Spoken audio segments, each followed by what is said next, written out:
കൊല്ലം ശൂരനാട് കുമരഞ്ചിറ ദേവീക്ഷേത്രത്തിലെ ഉത്സവത്തിന്റെ ഭാഗമായി പടയണി നടത്തി. കിടങ്ങയം വടക്കുകരയുടെ നേതൃത്വത്തിൽ കടമനിട്ട കളരിയാണ് പടയണി അവതരിപ്പിച്ചത്. മധ്യ തിരുവിതാംകൂറിലെ ചില ഭഗവതി കാവുകളിൽ ആണ്ടുതോറും അനുഷ്ഠിച്ചു വരുന്ന ആചാര അനുഷ്ഠാന കലാരൂപമാണ് പടയണി. തികച്ചും പ്രകൃതിയോടെ ഇണങ്ങിച്ചേരുന്നതാണ് പടയണിയും അതിന്റെ അവതരണവും. പച്ചപ്പാള വെട്ടിയൊരുക്കി അതിൽ പ്രകൃതിദത്ത കൂട്ടുകൾ ചേർത്തുണ്ടാക്കിയ വർണ്ണങ്ങളിൽ തീർത്ത മുഖാവരണം, ഒപ്പം കോലങ്ങൾക്കനുസരിച്ച് മാറിലണിയാൻ പാളയിൽ തീർത്ത ആവരണങ്ങൾ വേറെയുണ്ടാകും. കുരുത്തോലെയാണ് ആഭരണങ്ങൾ. പച്ചത്തപ്പ് കൊട്ടിയുണ്ടാക്കുന്ന മേള പശ്ചാത്തലത്തിൽ നീട്ടിയും കുറുക്കിയും പാട്ടുകാർ ഈണത്തിലൊരുക്കുന്ന പടയണിപ്പാട്ടിന്റെ താളത്തിൽ കോലങ്ങൾ കളത്തിൽ തുള്ളിയൊഴിയും.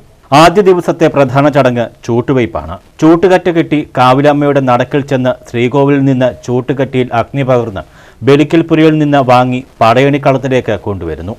പിന്നെ പച്ചത്തപ്പുകൊട്ടി വിളിച്ചിറക്കൽ എന്ന ചടങ്ങിലൂടെ കാവിലമ്മയെ കാഴ്ചക്കാരിയാക്കി കളത്തിലേക്ക് ക്ഷണിക്കുന്നു.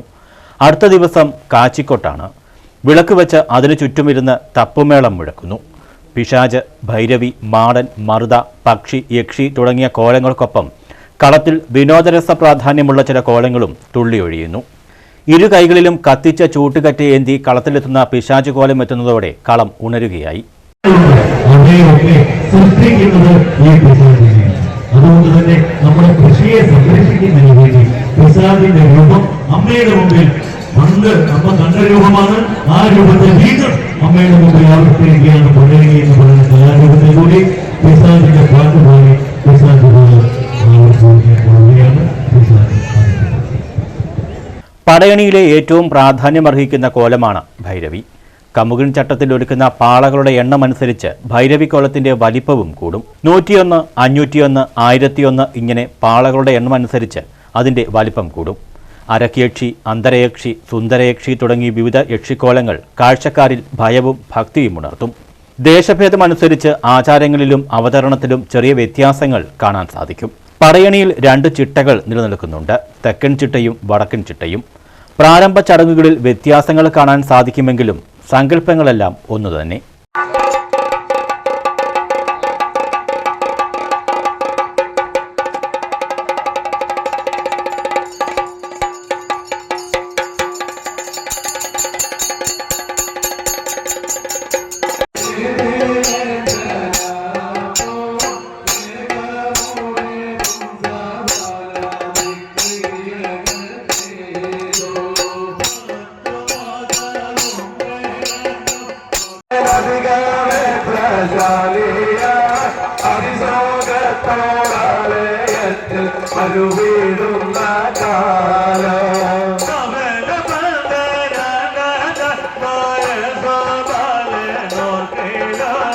ധനുമാസം 5-ാം തീയതി തെള്ളിയൂർക്കാവിൽ ചൂട്ടുവെച്ച് മേടമാസത്തിലെ 10-ാമതേ നാളിൽ കടമനിട്ടക്കാവിൽ കൊട്ടിക്കയറ്റോടുകൂടി മധ്യ തിരുവിതാംകൂറിന്റെ ഒരു പടയണിക്കാലത്തിന് പരിസമാപ്തി കുറിക്കുന്നു. ഇക്കാലയളവിൽ പമ്പയാറിന്റെയും മണിമലയാറിന്റെയും അച്ചൻകോവിലാറിന്റെയും തീരപ്രദേശങ്ങളിൽ 7.5 നാഴിക ഇരുട്ടിക്കഴിഞ്ഞാൽ കത്തിയെരിയുന്ന ഓലച്ചൂട്ടിന്റെ പ്രകാശത്തിൽ തപ്പുകൊട്ടിന്റെ താളത്തിൽ പഞ്ചവർണം ചാലിച്ചെഴുതിയ കോലങ്ങൾ തുള്ളിയുറഞ്ഞാടി ഭഗവതി കാവുകളെ പടയണിക്കളങ്ങളാക്കി മാറ്റും. പടയണി തികച്ചും ഗോത്ര ദ്രാവിഡ സംസ്കാരത്തിന്റെ ആചാരങ്ങളിലൊന്നാണ്. ഐതിഹ്യത്തിലേക്ക് കടന്നാൽ അസുരചക്രവർത്തിയായ ദാരികാസുരനെ വധിച്ച ശേഷം കോപമടങ്ങാത്ത ഭദ്രകാളിയെ സ്വാന്തനയാക്കാൻ ശിവഭൂതഗണങ്ങൾ പഞ്ചവർണം കൊണ്ട് കാളിയുടെ രൂപം വരച്ചുകാട്ടി. ഇത് കണ്ട ഭദ്രകാളി അത്ഭുതത്തോടെ ശ്രദ്ധ അതിൽ ഏകാഗ്രമാക്കുകയാൽ ക്രമേണ കലി അടങ്ങുകയും കോപം ആറിത്തണുക്കുകയും ചെയ്തത്രേ. ഇതിനെ അനുസ്മരിച്ചാണ് പടയണിക്കോലങ്ങൾ കെട്ടുന്നത് എന്നാണ് ഐതിഹ്യം. ന്യൂസ് ബ്യൂറോ, കൊല്ലം.